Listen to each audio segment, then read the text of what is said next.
Good afternoon, folks. Hope our Creator is keeping you well and safe wherever you are in the world. I hope you're ready for another episode of Food for Thought. I certainly hope you're hungry. I know I am. Let's get into the meat and potatoes of it, shall we? So what I'm going to do is I'm going to give you guys a small little snippet of Egyptian Mystery School by Billy Carson. Okay, his show is Forbidden Knowledge. That's the number 4, Forbidden Knowledge. Love Billy Carson, really smart guy, masterful teacher. He's very intelligent. And I'm going to put this together on how they tell us about some of the stuff he's talking about in movies, and another very brilliant kid who also knows exactly what's going on here. And I'll tie this into movies here in a little bit. But let's go ahead and give this a listen. So, the movie that I told you, I don't think you were here yesterday, I told you there's a movie that I'm doing right now. It's called Quantum Wars. It's a movie in a row. Okay, yeah. So that's almost, even though it's a multiversal type of thing, because on Earth there's 2 different dimensions or 2 different universes. I'm still me, and in one universe I'm in a Type 2 civilization, advanced technology, and the other one I'm here in this level, just a little above this level that we're at now, and both seeking the ancient Egyptian wisdom. And we end up crossing because we end up playing with the shit for the arms. One thing that I play with time travel a lot in my mind, and I theorize on it a lot because it's really an amazing concept. And I theorize on the grandfather paradox a lot, which says that if you travel back in time and kill your grandfather, how would you even allow to travel back in time in the first place? And so I've been really theorizing about it, and I started writing about it, writing out different outcomes and possibilities, just trying to figure out what could possibly be. Since we know now time travel in the past is possible, we know that time travel to the future is possible through quantum mechanics and quantum physics. So I came up with the hypothesis that traveling back in time, if you travel back in time, you end up on a different timeline. So if I travel back in time and kill my grandfather, it's my grandfather on a different timeline in a multiverse or in a parallel universe. I'm not in the same exact. Does that make sense, folks? Universe. In other words, universes are lined up parallel to each other. And because I travel back in time, I've jumped into a different parallel. And I kill my grandfather, but I'm still born because in the universe that I just phase shifted out of, my grandfather's alive. Now, I'm going to show you another little snippet from a really smart kid. Here, hang on just a second, actually. Before we get on to the this little boy, I say little boy, he's probably a teenager now, his name's Max, but they've been telling us about this kind of stuff in movies. Does anybody remember Jet Li, the One?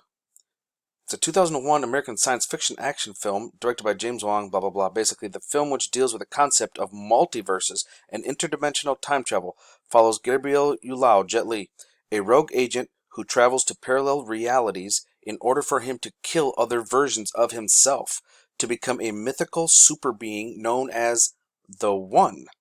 Lee plays a dual role as Yulao and Gabe Law, an LASD cop who teams up with a multiverse agent to prevent Yulao from becoming the One.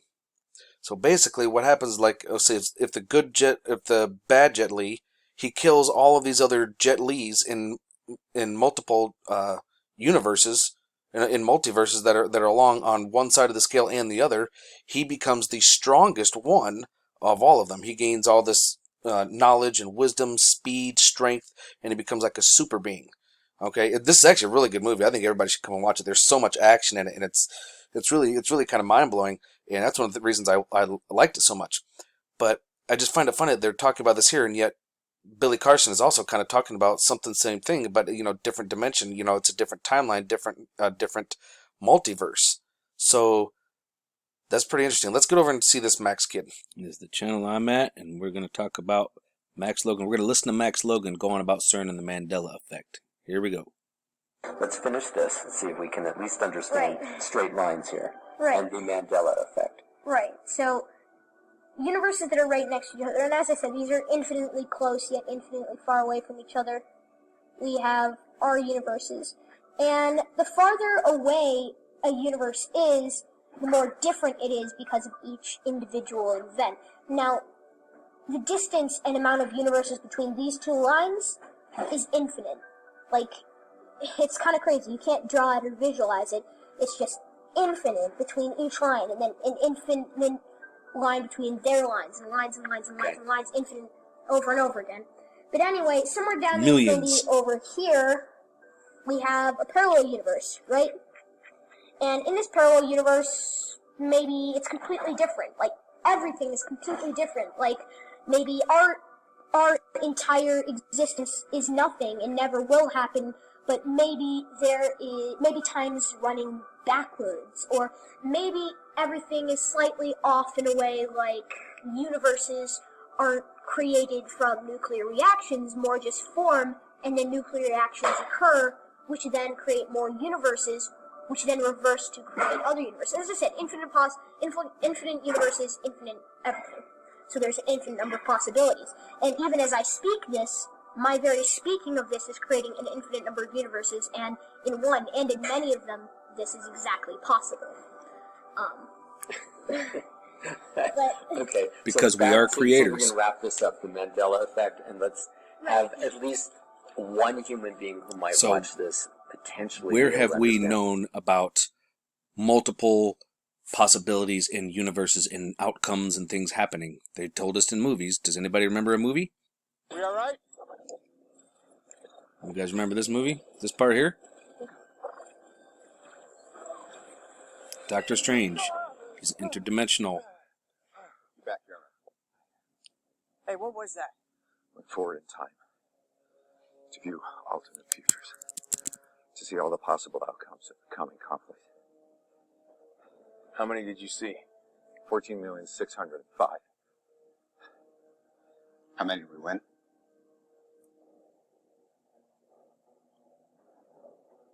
One. right. So when our universe was destroyed over here, And this was, you think, when CERN Super Collider did its experiment? Large Hadron Collider, yeah.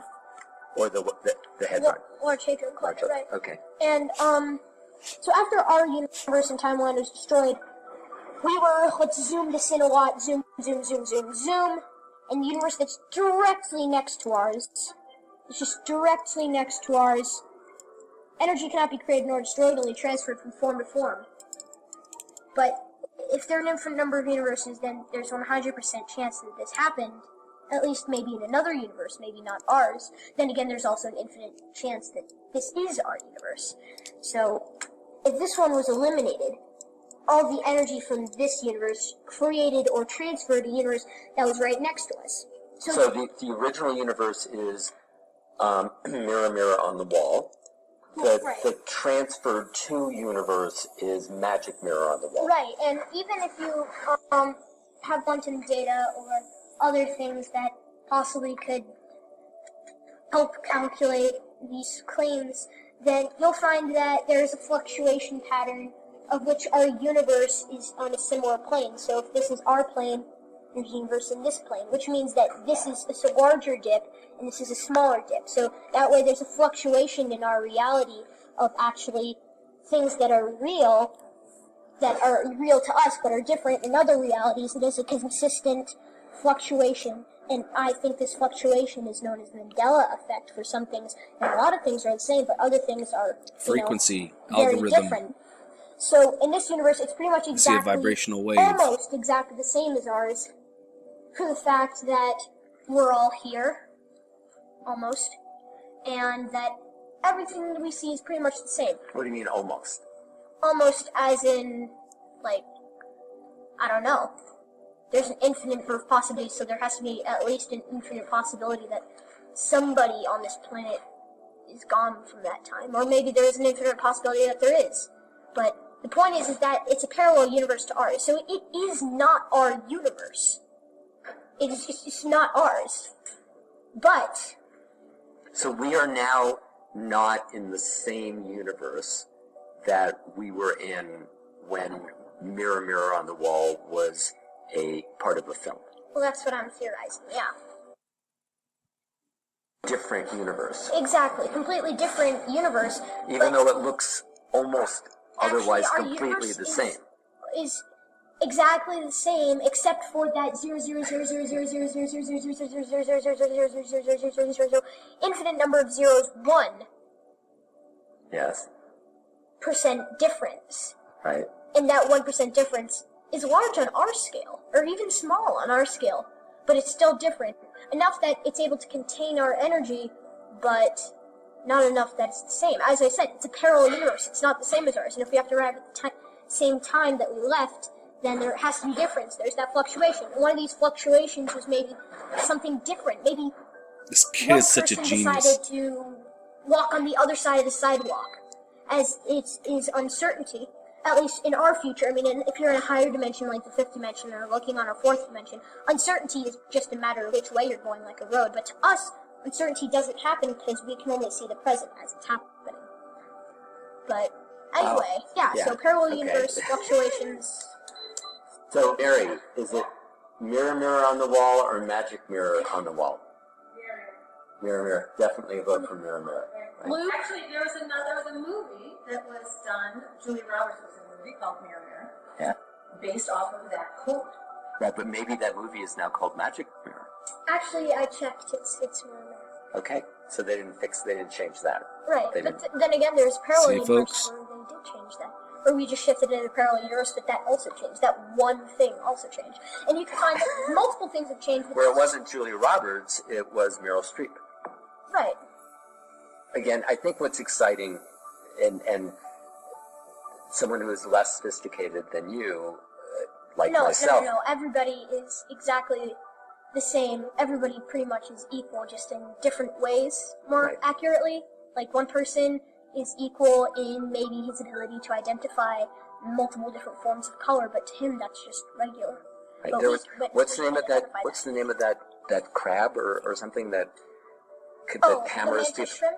Yeah, the what? The mantis shrimp? Right, can see like a million different kinds of colors. 12 different color planes. We can only see 3 different color planes. It can see 12. Right, so cool. Anyway, the point that I was trying to make when I was talking about sophistication, the bottom line, which you've been repeating in many different ways throughout this little Facebook Live thing, is that infinite universes and just the very concept of infinity is pretty mind-boggling. So could Logan be right about the antimatter factory here at CERN? And every time that they collide matter and create antimatter, they're destroying the universe that we live in. And something that Billy Carson has also talked about as well. And could it be that they're opening portals and letting souls or entities, evil beings, through? I mean, I think it's possible when you take in consideration that when you look at CERN, that this is their logo, and I see a 6, and a 6, and a 6. There's 3 6s here. And then I look at Walt Disney, and I see a 6, 6, and a 6. And I also see Google Chrome 666, which ties to adrenochrome. Yeah. Look at this. I definitely think that something funky is going on here. I don't know. That's just me, though. Food for thought. Hope you guys are full. I was doing some cooking here, wasn't I? So remember, folks, keep your eyes open, no fear, and remember that love is the only way forward. Please make sure you hit that like button, share this across other platforms, and subscribe if you're new. Welcome to the awakening.